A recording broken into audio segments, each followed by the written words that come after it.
Okay, in this video, we're going to discuss tutorial sheet 9, chemistry 1010. So we'll start with question 1. I'm assuming that everyone is okay with the topic. If you're not, there is a separate video that explains everything that you need to know about the topic. So let's start with question 1.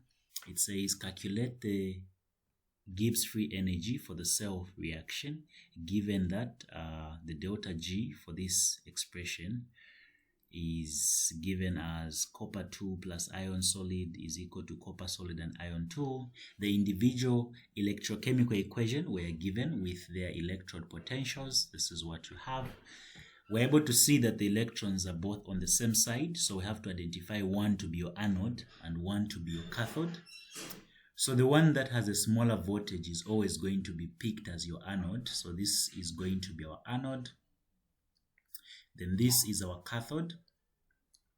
And the main reason why we pick the one with a smaller voltage to be your anode is because it has less voltage. It's easy to convince it to lose electrons. So no wonder we pick it to be our anode.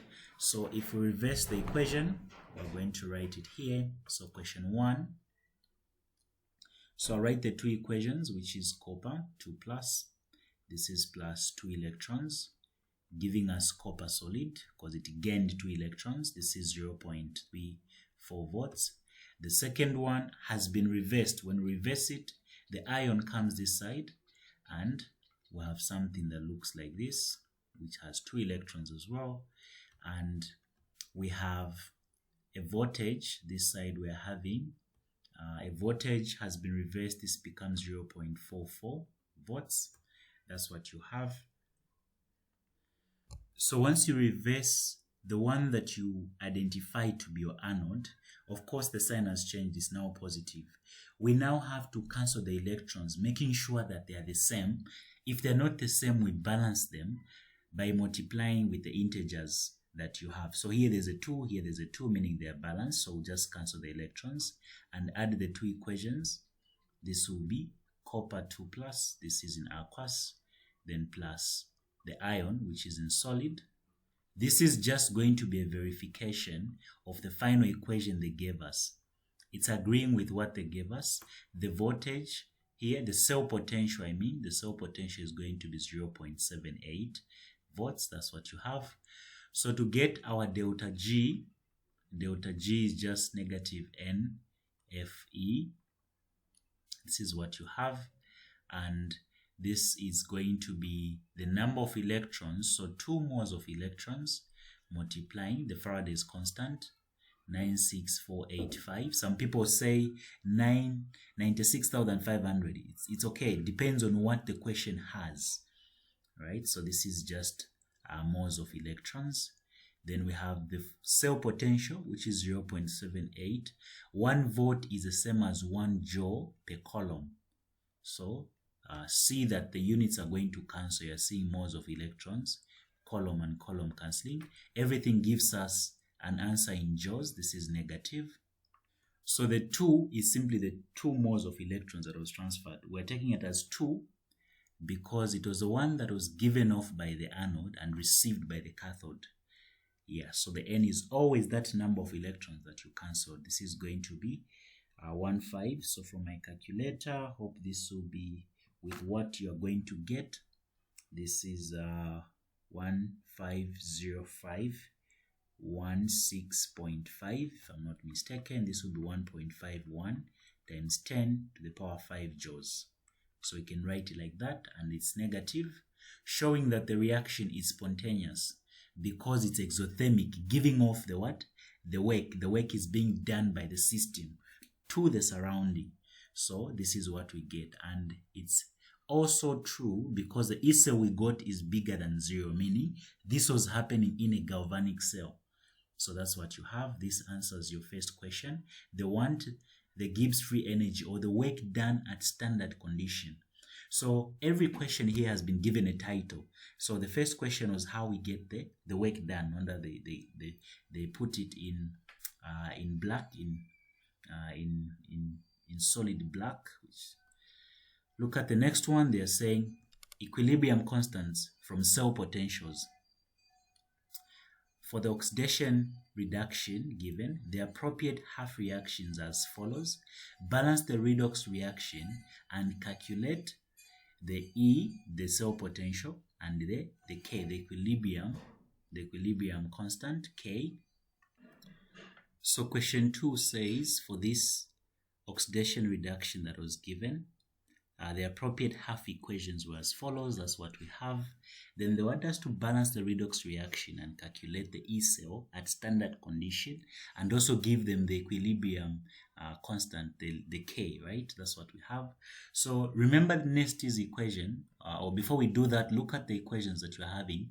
Both the electrons are on the left hand side, so we need to balance by multiplying the first equation by 1 and the second equation by 2, because we always multiply with the numbers in front. So the 2 here will multiply the second equation, and the 1 here will multiply the first equation. And then integers will never affect the electrode potentials. So this is just going to be an equation that looks like this, so that the electrons are now balanced, and the one that has a smaller voltage is the first one, right? So we're going to identify the first one as our anode and the second one as our cathode. That's what you have. So quickly, if we reverse the first one, you're going to have something that looks like this. It will just give you the first equation. This equation here, this is the final expression. So mind you, yeah, that's what you're going to get. Yeah, so in case you're wondering, how come here we have S4 or 6, here we have 2, where is this coming from? It's coming from the same expression. So let me give you this. We're saying the anode is the one that is going to be reversed. Okay, so here, just a minute, point of correction. Here, point of correction. The question had an error. This is not supposed to be 20. If you check on the standard values for the chromium dissociation, or rather the chromium acceptance of one electron, check for this on your Google or on the reduction potential table. Check this to give us chromium 2+. The standard value is negative 0.50 volt. Yeah, so this was not supposed to be 20. This is an error. Yeah, this was supposed to be negative 0.5. That's when you get the correct answer. So please take note of that. This changes everything, because the second equation is now going to be our anode and the first one is going to be our cathode. Yeah, so this is going to be your anode here because it has a less voltage, and then the first one is going to be your cathode. The electrons are already balanced, so we can just reverse the second equation, which is now going to be, let me write it separately here. So we are having the first equation, which is S4, the 6, negative, accepting 2 electrons to give us 2 S2. This is 3 with a 2 negative. This is a 0.17 volts. The next one is supposed to be reversed, so it's going to be 2C. This is 2 plus to give 2 Cr3 plus with 2 electrons. The voltage is now 0.5 volts. This is your anode. Then this is your cathode, by the way. Yeah, so now we're going to cancel the electrons. The electrons have cancelled. So here you can combine everything. This is S4 O6 2 negative plus 2. This is 2 plus to give us 2 S2 3 2 minus plus 2 Cr3 plus. The E cell that they wanted is just the summation of what we are having here, which will be 0.67 volts. This is the first answer that you need. So if you notice, this equation that we have here is the same with what we are from getting, except what we have has what is balanced in terms of the integers in front, because we needed to balance the second one for us to be able to cancel the number of electrons that we have here. So if we consider that to be true, meaning this is what you get as your E cell, meaning the reaction is spontaneous because this is happening in a galvanic cell because this is positive. So after making that correction, I can also put a correction here. There should be 2's in this equation. That's what we're supposed to get, because it has to be similar with what we've gotten. So now they're asking us to get the K at 25. The temperature is 25. So the Nernst's equation says the E cell at non-standard conditions is equal to the E cell at standard conditions minus RT over the number of moles, then F, this is ln K. That's what you have. Now, this was happening at standard conditions, meaning this is a 0 this side. We can just write this. There were no concentrations given, so we cannot find the one at non-standard conditions, because this was permanently in standard conditions at room temperature. Yeah, so this is what you have. This is your RT, then you have NF, this is ln K.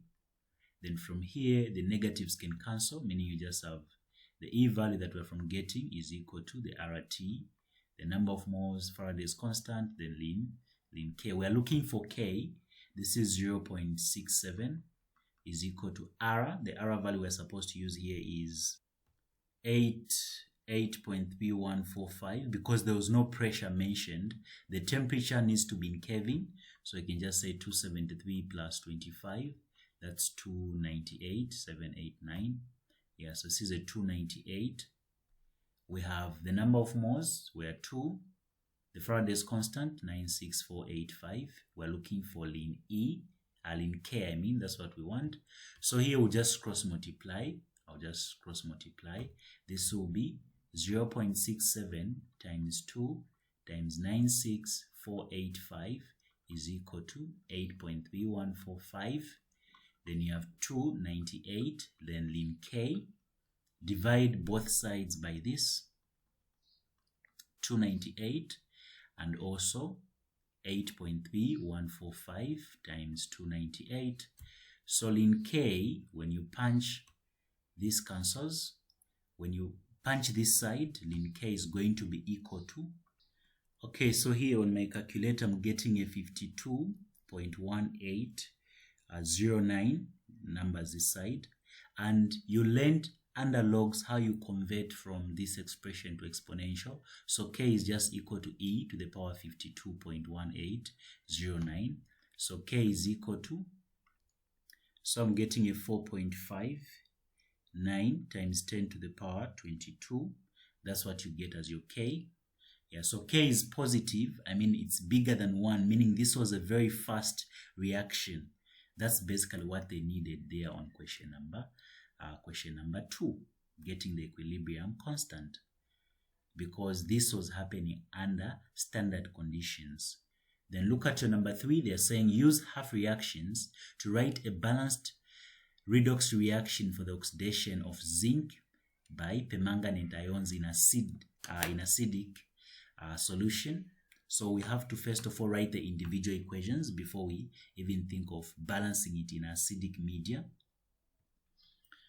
So in question 3, they're telling us that we need to write the 2 equations, then balance them. So the half equations for zinc and permanganate are simply going to be as follows. This is what we have. So you have to know these guys. And whenever we want to balance something in acidic media, so these are the 2 equations we are trying to balance in acidic media. We balance everything else, but leaving out oxygen and hydrogen. So here, manganese is already happy, zinc is happy as well. Then we come back, we balance oxygen using water. And if you're balancing in this case, you're going to put 4 water molecules, because every water molecule only brings 1 oxygen, and we need 4 of them, 4 oxygen atoms. So this is the reason why we're adding 4 water molecules. Then the next thing we need to do is to balance hydrogen, because we have what? I'll put 8 this side, because there are 8 hydrogens that were introduced because of this water molecule. And in the second equation, I'll just balance this by putting electrons there, because there's 0 charge here, there's a positive 2. So 2 minus 0 is 2. We put that 2 as the number of electrons on the side that has a bigger charge, which was a positive 2. So I'm putting it this side because they're electrons. So 2 positive plus negative 2 electrons, it will be 0. The left and the right are going to be the same. For the first one, we're having 8 positive. This is positive 8, this is negative 1. So this is going to give us a 7, then this is just a 2. So the difference between these two is 5. So put that 5 as the number of electrons on the side that has a bigger charge. This is what you're having. So we're going to multiply this equation by 2, multiply the second equation by 5, because we need the electrons to be balanced, to be the same. So we're going to have 16 hydrogens. The good part, they're already on opposite sides, so this is already a perfect arrangement. This will be 10 electrons, giving us 2 manganese ions plus 8 water molecules. It's in acidic because it's producing the hydrogen ion here. You have 5 zinc solid. This is 5 zinc ion. Zinc ions, because they're in aqueous now. Then we're going to cancel out the electrons so that we don't have electrons as spectator species. We'll add this side. This is the final balanced equation that you're supposed to see for the combination of the manganese permanganate and zinc. This is what you're supposed to get. 2 Mn plus. This is 5. You have zinc 2 plus and 8 water molecules. There's nothing cancelling on both sides. So this right here is your final answer for question number 3. That's basically what they wanted. To see it balanced in acidic media, meaning producing hydrogen ions. And then look at number 4. Calculate the standard cell potential. So use the following standard potentials to calculate the standard potential of the following. So they've given us the expressions. Between the two, we are able to see that I won't even go further here because the electrons are the same, right? So you're going to identify the second one to be your anode because it has a smaller voltage, this guy to be your cathode. And if that's the case, you reverse this one, it will be 0.76 when you reverse the equation, meaning the electrons will cancel. So this is the same as zinc. Then you have zinc 2 plus and plus our 2 electrons. So the 2 electrons have cancelled. So meaning we are just having this zinc and the copper. So the final equation would have been copper 2 plus the zinc, giving us the copper, then plus the zinc 2 plus. Adding 0.76 and 0.34, this gives us a 0. That's going to be 11, that's 1. So this is just 1.1 V volts. So this is in a galvanic cell. Then they're telling us B, is copper metal expected to react with dilute hydrochloric acid? So the copper metal, the copper is here given. So they want the metal. Are we expecting it to react with dilute hydrochloric acid? The answer is no, because the metal is going to be used as a metal plate. It does not participate in the chemical composition of the reaction. So that's what you put as your response for part B. It's just a test to see if you remember what the meaning of metal plates implies. So that answers this. This is your voltage there, the standard cell potential. We've gotten it. Look at the next one, number 5. So number 5 is simply asking us to use the Nernst equation as well. So here we're saying calculate the cell potential assumed at almost 0 current produced by fuel cell in a reaction. That's the reaction we're having. We have these two. So this is a She cell. In a She cell, this value here is the same as 0.00, by the way. So they want the cell potential. That's what they want for the first one, right? So the conditions given in terms of the pressure and the temperature, these are standard.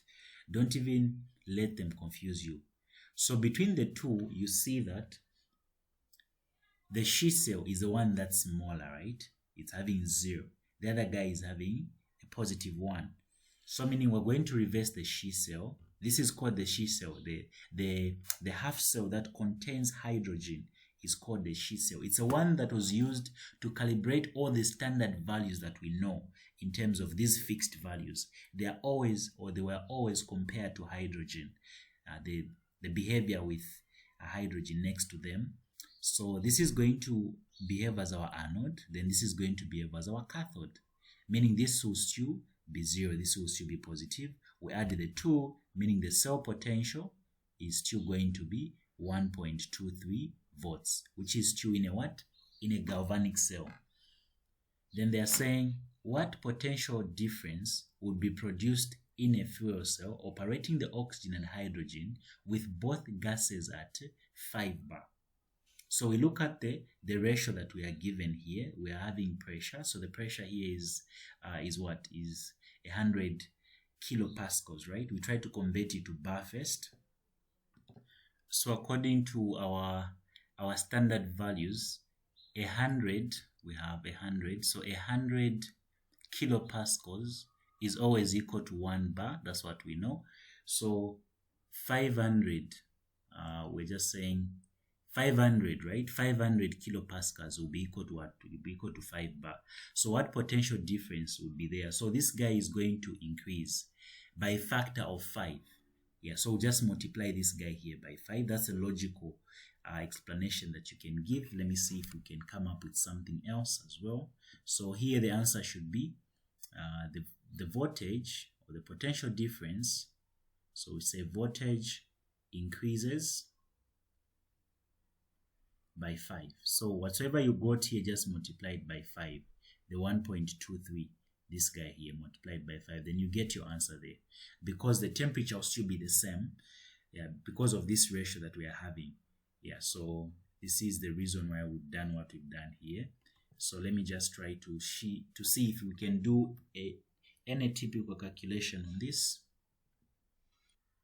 Okay, so the other way that we can do this is by using the Nernst's equation, which is going to be a little bit complicated because we're going to be doing an assumption. So I'll leave it at here. This is, for you guys at your level, this is enough. What I've answered here is enough and sufficient for you. So I hope you're okay with the first one, how we got the 1.23 to be our voltage, our cell potential. Then here we're just saying we do the pressure to cell potential ratio. So this is supposed to give you something like a 6 point something when you multiply, because we're just doing the ratios.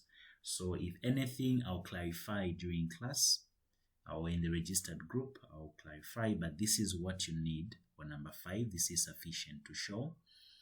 Then look at number 6. Number 6, they are saying a common analytical oxidizing agent. So oxidizing agent, meaning it's on the cathode side. Remember, at the cathode side where reduction occurs, what you find is oxidizing agents. Yeah, so they're saying is an acidic solution of dichromate ions. This is what you have, for which their electrode potential gives us 1.38. Is the solution useful for a redox titration of ion 2+ to ion 3+? That's what they're asking. Could there be a side reaction when the chlorine ions are present? So we have to write a comparison, an equation that compares the behavior of the dichromate ions with the reaction of converting ion 2+ to ion 3+. Yeah, so I'm going to write both equations, then we'll do a comparison. They know this is a tutorial sheet, and you have all the means to get the standard electrode potential of ion. So I'm going to write the data you need.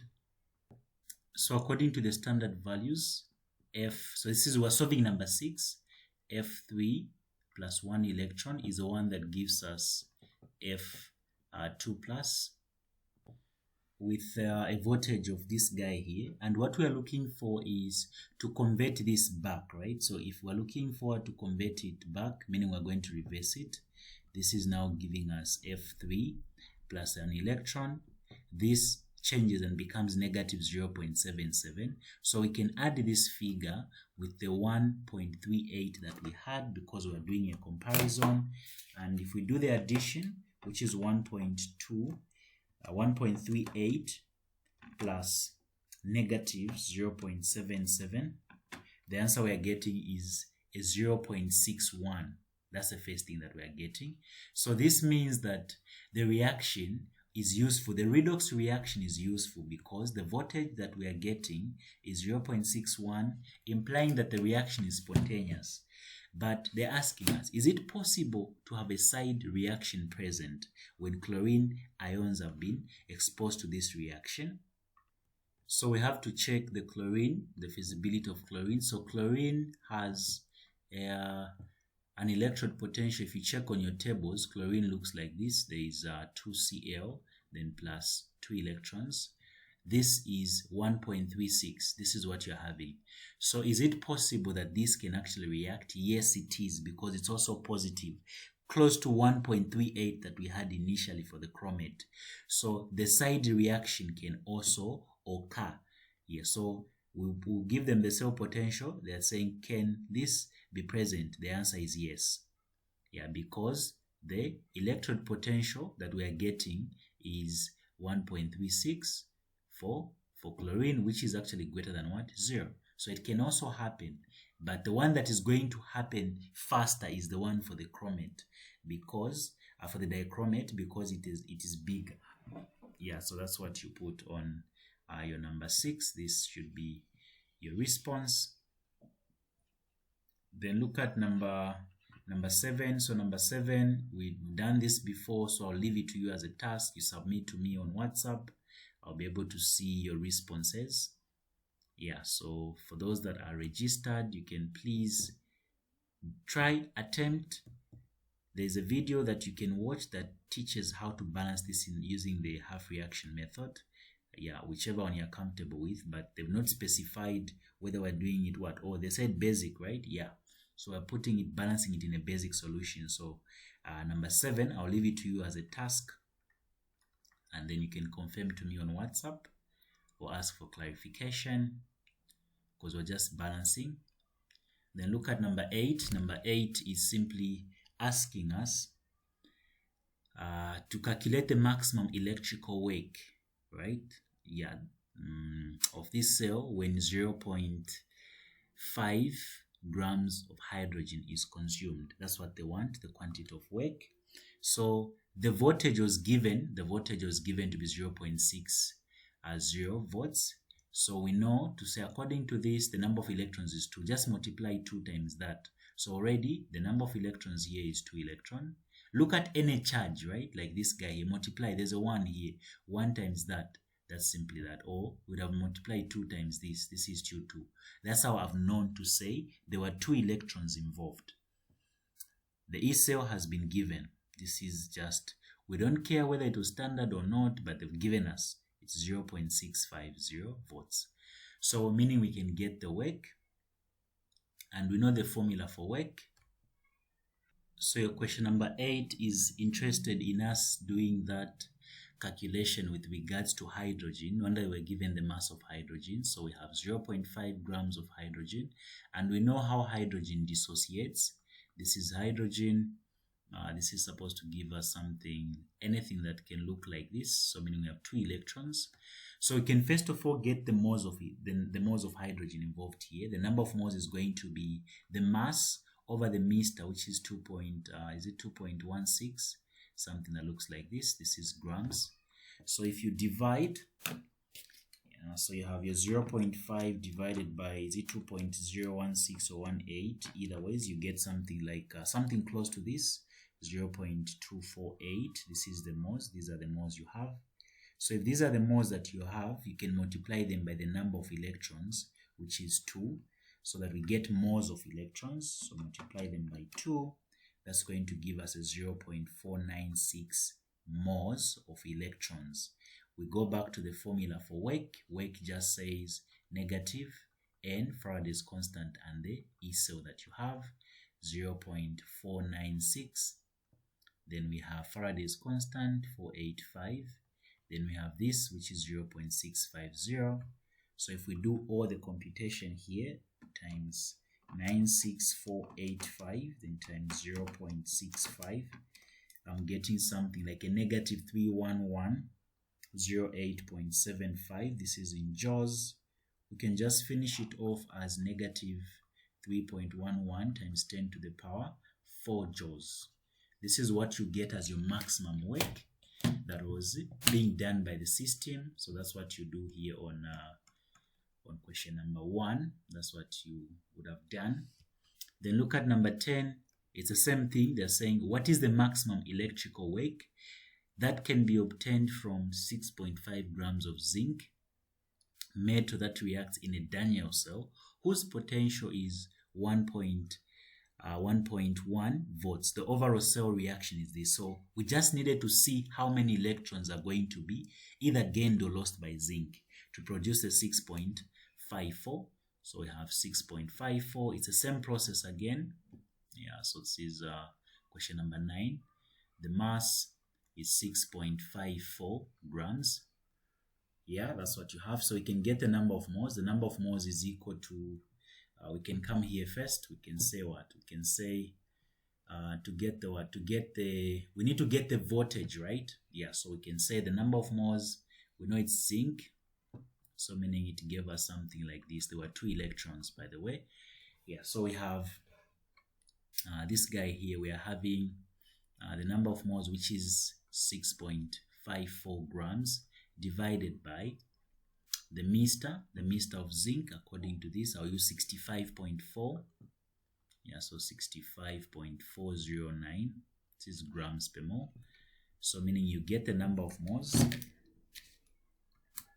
So you have 6.54 divided by 65.409. So we're getting a 0.09998624. These are the moles that we are getting. Or multiply this by the number of electrons that we are having, that were lost. So multiply this answer by 2. This time is 2. This gives us a 0.199. Then you have a 9, there's a 7. That's a 248. These are moles of electrons. So if we have the moles of electrons, remember that the Avogadro's constant just says 1 mole of electron is always equal to 96485 coulombs, right? That's like the charge.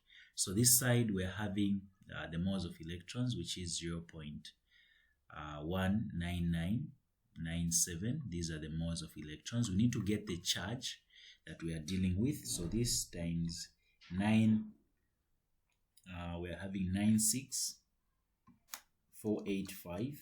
Multiply, we get the charge. The charge is just the same as the Q, which is just the same as 19294.344. So there's a point there. Then you have H1. This is in coulombs. So 1 coulomb, this is the same as saying 1 coulomb is the same as what? According to our calculation. So we know to say 1 coulomb, 1 volt is the same as 1 joule per second. So this here, remember we have the current here, we have the voltage, the voltage is given here. So this is, we have our voltage there. So if we have our voltage, we know to say 1 voltage is equal to, say what? We have 1.1 volts, right? That's what we are having. So to just listen, this is like our voltage, right? This is our E here, guys. Okay, so the question was actually done here. The work is equal to, as soon as we get our moles of electrons, yeah, the units are going to work out. Yeah, so we have the moles of electrons. Yeah, so we have negative, the moles of electrons were 0.199. This is what we got here. These are the moles of electrons, 0.19997. These are moles of electrons. Multiply by the Faraday's constant, which is 96485. This is the same as what? Coulombs per what? Coulombs per mole of electrons. Yeah, this makes sense. Then the voltage, which is 1.1. Voltage, 1 voltage is the same as joule per coulomb. Yeah, this is what you're supposed to do. Then you multiply the number of electrons we've gotten, the 0.19997, then times the 96485 then times 1.1. This gives us a negative 21, comma 223, then 0.516. This is joules. This is going to be negative 2.12 times 10 to the power 4 joules. This was the network that was done. This is how you can manipulate your dimensional analysis to get the work that was done. This answers your question number 9. Then look at your number 10.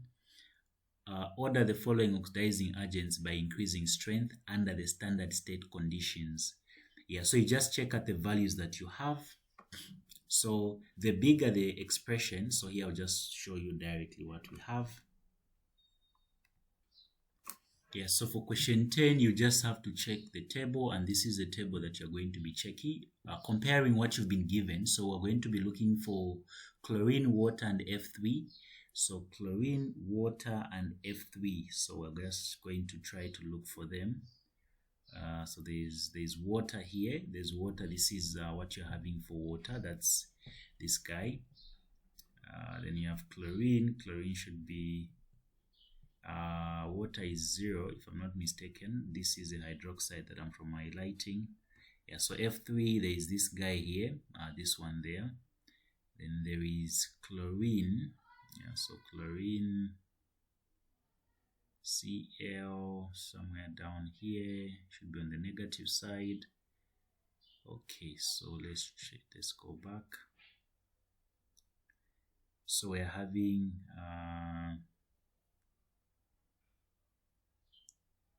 something that looks like, let's see, chlorine.